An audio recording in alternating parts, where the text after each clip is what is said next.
오늘은 예수님에게 이렇게 뭔가 함정을 파서 책을 잡기 위하여 예수님에게 현장에서 가늠한 여자를 잡아와서 예수님에게 질문을 합니다. 그것은 오늘 이스라엘 백성의 쭉 광야를 지날 때 40년을 지내는데 나그네지, 나그네.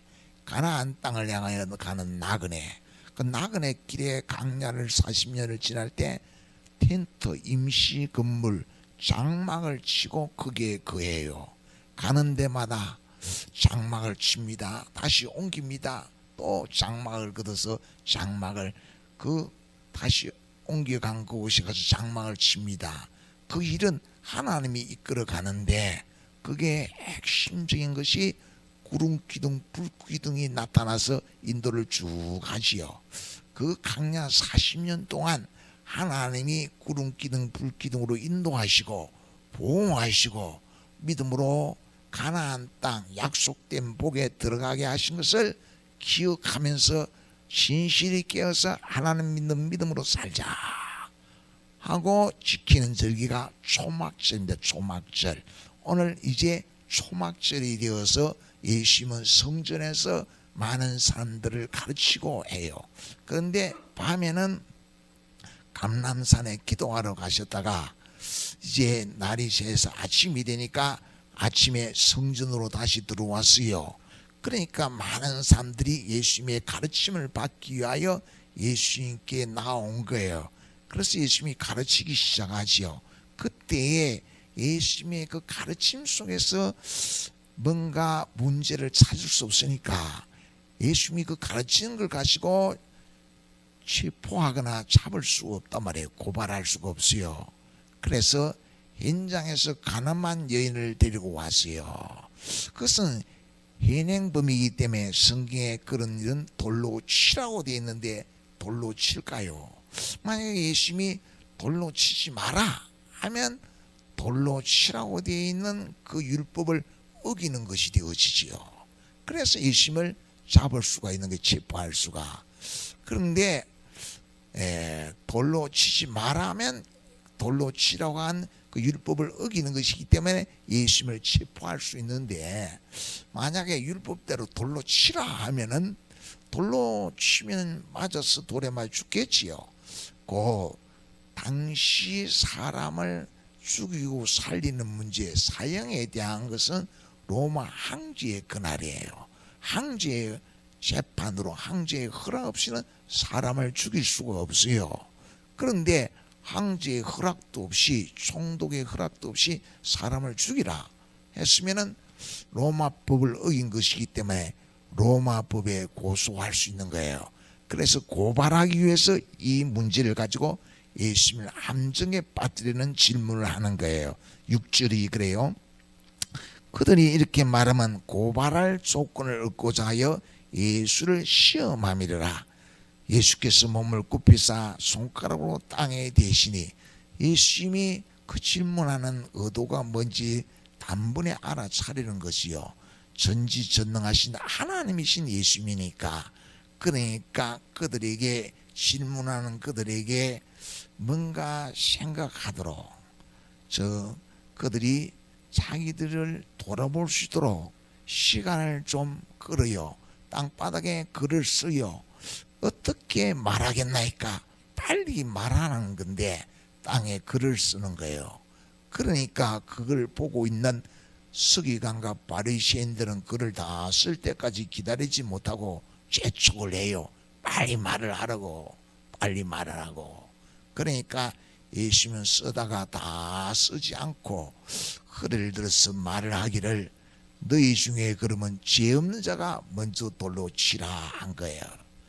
그러니까 예수님이 땅에 글을 쓰고 그 다음에 너희 중에 죄 없는 자가 돌로 치라 하고서 마지막 글을 땅에서 다 쓰고 나서 보니까 이 사람들이 자기들도 죄인이거든요. 현장에서 가늠한 여자도 죄인이지만 자기들의 죄가 생각나는 거예요. 그래서 자기가 이 여자를, 현장에서 가늠한 여자를 정지할 만한 자격이 없는 죄인이에요. 곧 예수님은 땅바닥에 글을 쓰면서 또 너희 중에 죄 없는 자가 돌로 치라 하고 하면서 자기 눈 속에 있는 들보를 보게, 들보. 자기 눈 속에 있는 들보를 보니까 이 형제의 눈 속에 현장에 가늠한 여자에게 있는 티, 이걸 뽑을 자격이 없다는 것을 알고 스스로 돌멩이를 다 집어 던지고 한 사람 두 사람 흩어지기 시작했어요. 어떻게?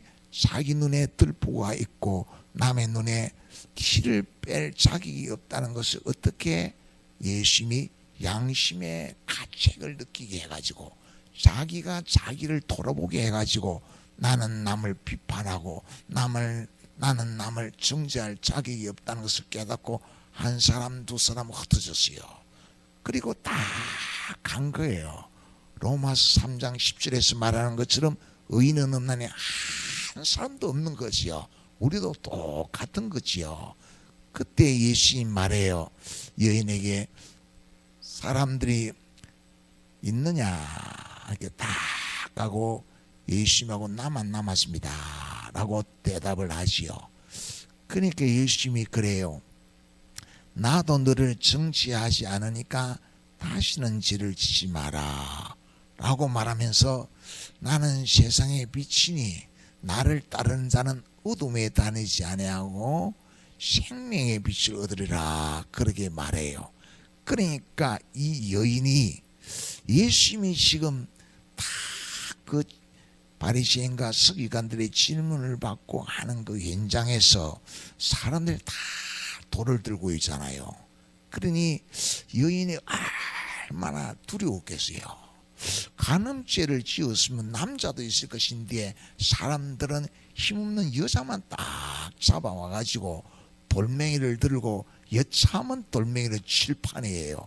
그러니까 여인은 고개 탁 숙이고 야 오늘 나는 죽었는데 율법대로 뭐 자기 죄 때문에 빼도 박도 못하는 증거를 가지고 현행범으로 잡혔는데 아무 변명할 말이 하나도 없는 거예요.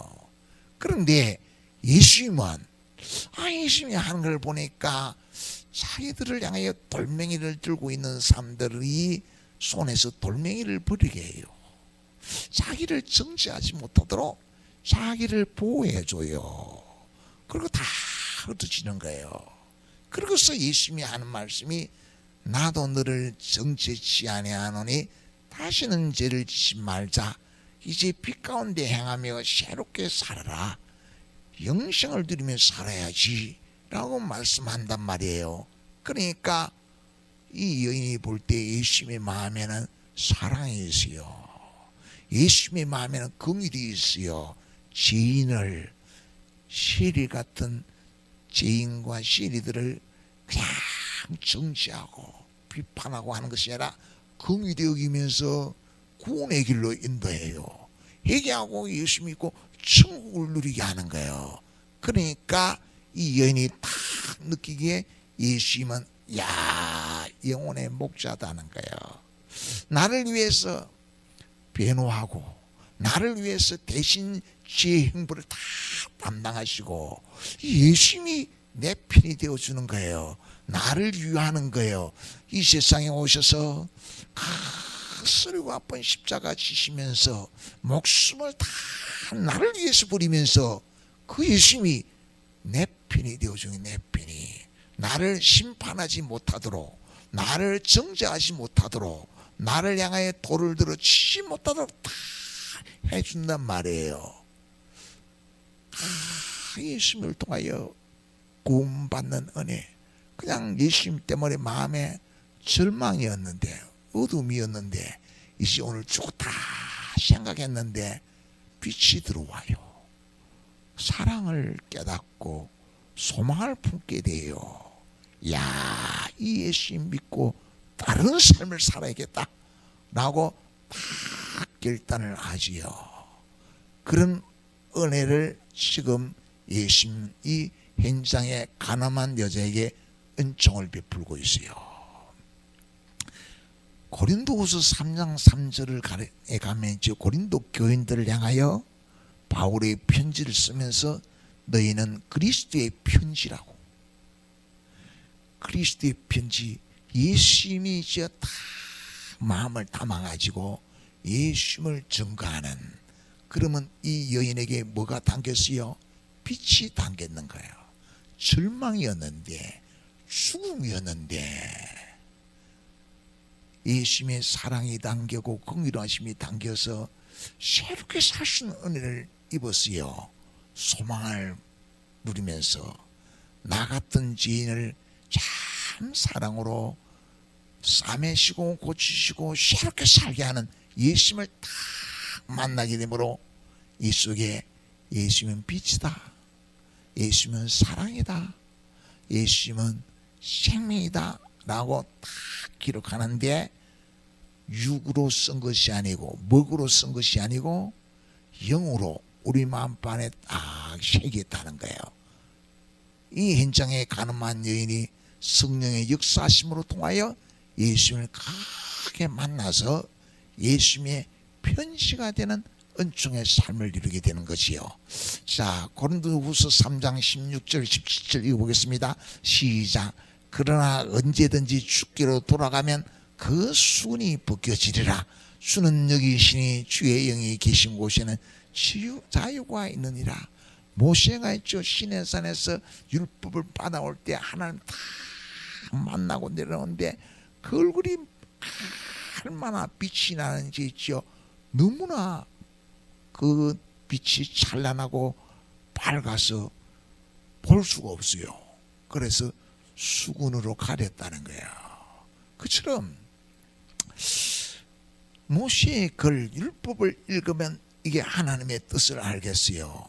간음하지 말라, 네 부모를 공격해라, 하나님만 섬기라.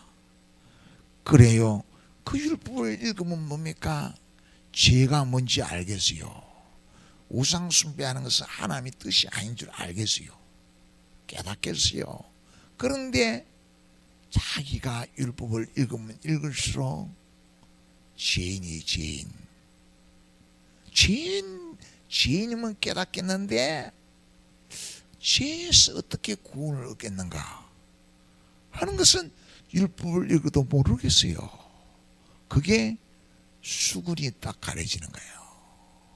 그런데 주의 영이 계신 곳에 성령이 역사하셔서 예수님이 십자가에 죽으시고 부활하신 은혜를 다 깨닫게 하므로, 예수님이 왜 십자가에 죽으셨는가? 아버지가 우리의 죄와 허물을 예수님께 다 맡기심으로 대속하기 위하여 목숨을 부리셨고, 그 예수님의 그 십자가의 은혜를, 그 하나님의 사랑을 성령께서 다 깨닫게 하시니까, 아, 예수님은 이 율법을 완성하러 오신 분, 율법이 우리를 정죄하지 못하도록 우리를 긍휼히 여기시면서 당신의 그 십자가의 은혜로 우리를 다 감싸시는 은총으로 말미암아 예수 그리스도 안에 있는 자에는 정죄함이 없는 은총을 누리게 하는 거지요. 예수님을 믿고 빛을 소유하고 예수님을 믿고 영생을 누리면서 이 땅에서 삶을 살아가는 거예요. 그 십자가 지는 예수님의 마음, 예수님이 저 십자가 질 때 많은 사람이 조롱하고 멸시하고 매로 치고 십자가에 못을 박으라고, 십자가에 매달려 있는데 네가 하나님의 아들이면 뛰어내리라고, 그래서 네가 하나님의 아들 그리스도임을 증거하라고 열린 입이라고 있죠. 모든 말을 다 해요. 그냥 하고 싶은 대로만 다 해. 그런데 예수는 그 이야기를 다 들으시면서 예수님은 아버지 저들을 사하여 주옵소서, 저들이 하는 것을 알지 못하나이다 라고 기도하거든요. 예수는 끝까지 정죄하지 않아요. 긍휼히 여기는 거예요. 그런 마음을 가진 그가 자기 백성을 죄에서 구원하는 구원자일 수 있는 거예요. 구원자가 성질 난다고 뭐 성질 불이 뿜으면 어떻게 죄인들을 구원하겠어요? 예수님은 그 많은 멸시천대를 받아도 정죄하지 않고 공의를 베푸면서 자기 목숨을 버리세요. 우리 죄를 위해서. 그것을 깨달으니까 그것이 하나님의 사랑임을 알게 돼요. 그것을 깨달으니까 율법으로 말미암아 죄 가운데 갇히던 답답한 이 모든 것이 벗겨져요. 정죄함이 없는 하나님의 사랑, 하나님의 긍휼, 그걸 깨닫고 하나님의 품에 안기게 돼요. 로마서 8장 31절은 그래요. 하나님이 우리를 위하시면 누가 우리를 대적하랴. 하나님이 우리를 위해요. 하나님이 우리를 사랑하는 그 사랑을 한란이나 기근이나 적시나 위험이나 칼이나 어떤 것도 끊을 수 없어요. 어떻게 끊을 수 없습니까? 예수님이 다 참으세요. 온갖 멸시천대, 피 한 방울 물 한 방울 다 쏟으시면서 다 참으시고 우리에게 공의를 베푸는 거예요. 우리에게 사랑을 베푸는 거예요. 우리에게 정죄하지 아니하고 회개하고 예수 믿도록 은혜를 베풀어 주는 그 사랑을 다 깨닫는 거지요. 그분이 우리의 영혼의 선한 목자예요. 그래서 우리는 우리 자신을 부인하고 예수님을 따르는 자가 된 줄 믿습니다. 예수님을 따르며 우리의 심령에 빛을 소유한 거예요. 생명을 얻은 거예요. 생명.